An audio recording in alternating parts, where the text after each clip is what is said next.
Online lesson 9.2, we're going to talk about samples. And so we're going to spend most of our time online here today talking about definitions of what a population and a sample are, and then talking a little bit about different types of samples and showing you an example of a couple of those. So let's start with the definition.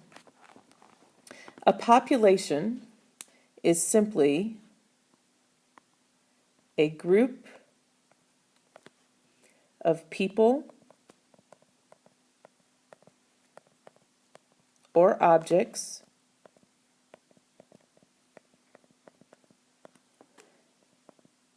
that you want information about.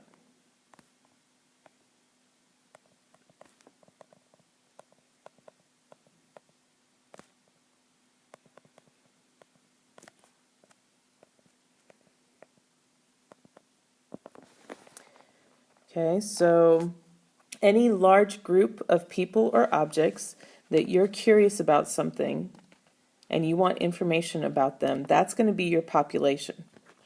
But a lot of times you cannot observe or get information from every single person or every single object in that group. So, in order to find information, you get a sample. And a sample is simply a subset of the population.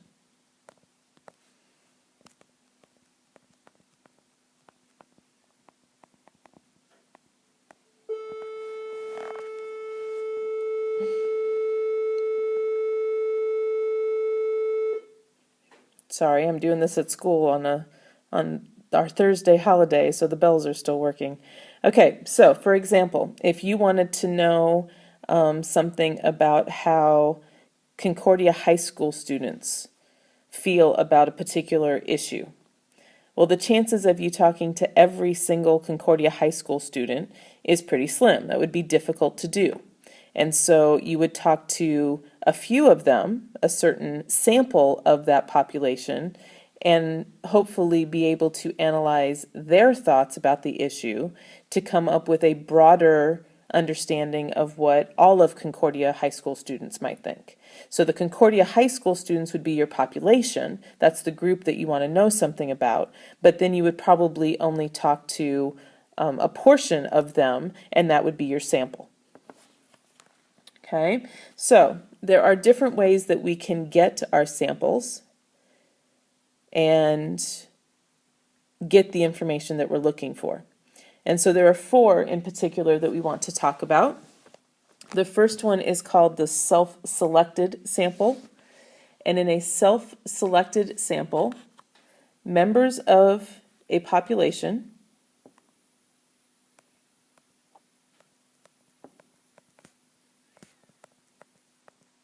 and I'm going to abbreviate that with POP, can volunteer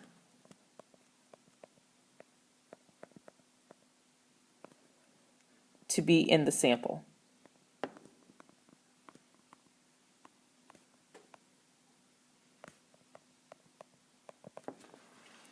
So for example, when you get a survey in an email and someone asks you to fill out the survey, in a sense, that is a self-selected sample because you are making the decision whether to fill out that survey or not.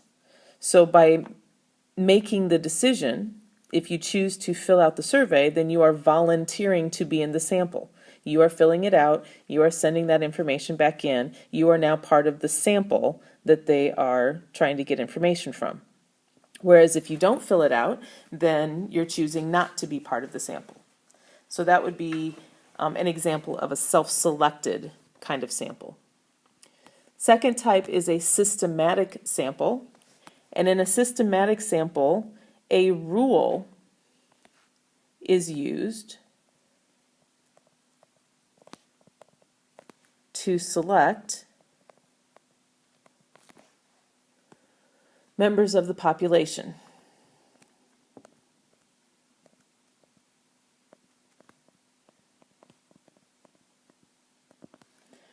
So an example of this might be if you have a list of all of the Concordia High School students, maybe you decide to talk to every fourth one.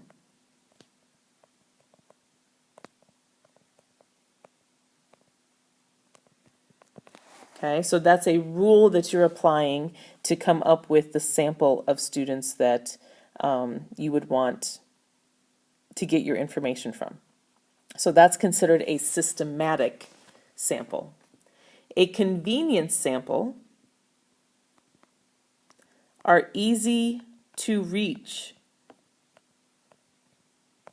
members of the population.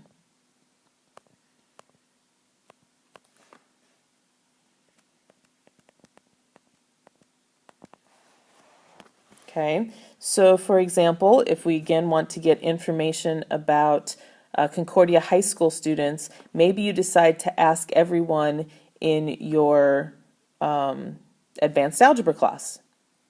Okay, that's an easy to reach sample because they're in your class with you. So it's very easy for you to go around the room and ask them your question and get information from them. So that is considered a convenience sample because you're just going by who can you easily get in touch with. They become members of your sample. And then finally, we have a random sample.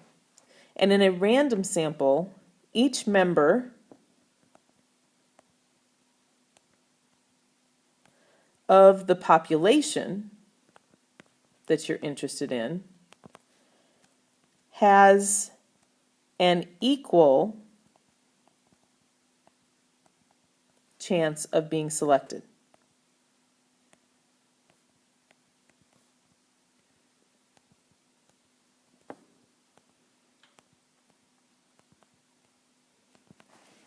Okay, so if we are doing a random sample, back to our Concordia example here, we would need some method of randomly choosing the students that you want in your sample from all of the students that are high school students at Concordia. So maybe you put all of their names into a hat and you start picking out the 20 that you want to talk to.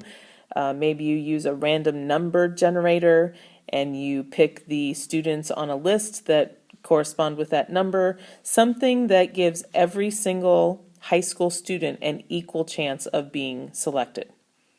That's what a random sample would be. Okay, so these are 4 very common types of samples that are used, and they all have their pros and cons, and we'll talk a little bit about that tomorrow in class as to when do you know which sample is a better one to use.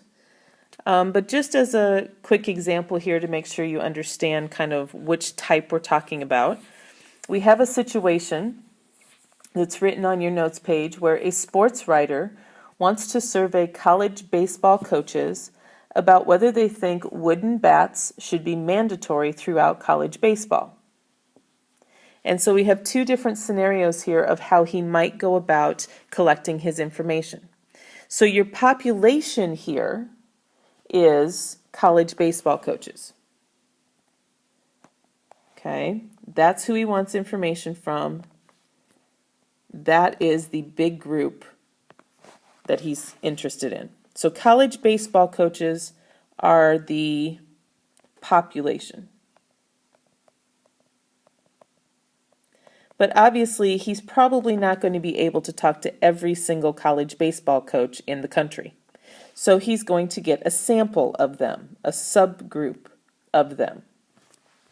So here's 2 ways he could go about it. In part A, he decides to contact the coaches, for whom he has cell phone numbers for in order to get a quick response.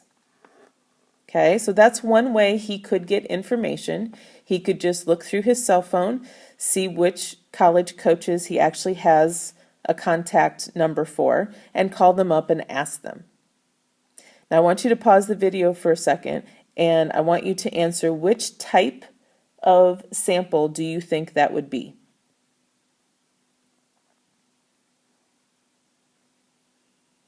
All right, well, hopefully you realize that This is based on convenience.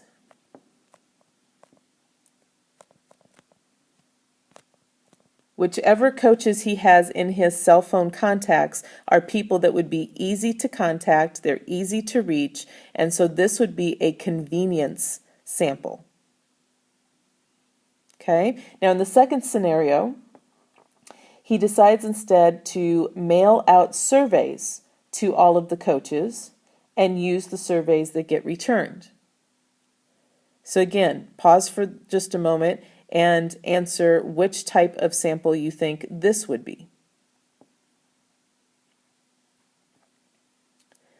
Well, if he's sending out surveys, then the recipients of those surveys have the choice of whether they're going to fill it out and return it to him or whether they're not. So since they have that choice of whether they're going to participate or not, this would be a self-selected sample. Okay, so that just gives you an idea kind of what these samples are like, what we're talking about with these different types of samples. And when we get together in class next time, we'll talk more about when certain samples are good, when certain samples are not such a great choice, and how to know how accurate the information from our sample is going to be. Okay, so we'll save that for next class, and we will see you then.